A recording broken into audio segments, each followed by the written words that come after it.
L'espérance de vie augmente dans les pays occidentaux, mais hélas, les conditions de la vie moderne provoquent les maladies. C'est pour ça qu'on a inventé le terme « maladie de civilisation ». diabète, hypertension, obésité, cancer.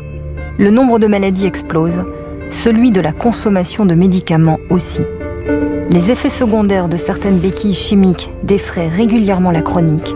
La méfiance s'installe. Si on parle du traitement par médicaments, je peux dire que nous sommes aujourd'hui dans une impasse. Peut-être existe-t-il une autre voie thérapeutique, une méthode ancienne, louée par les religions, longtemps méconnue par la science, le jeûne. Depuis un demi-siècle, en Russie, en Allemagne ou aux États-Unis, des médecins et des biologistes explorent cette piste. Nous voulions savoir si c'était visible en laboratoire, au niveau des hormones. La restriction calorique a un effet. Alors, peut-on augmenter cet effet avec le jeûne? Par quel mécanisme le jeûne agit-il? Pour quelle pathologie est-il efficace?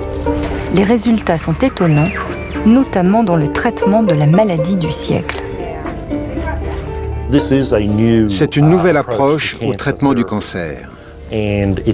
Certains diraient une approche complémentaire. Les résultats de ces travaux ouvrent des perspectives inattendues et dessinent une autre approche de la maladie et du soin.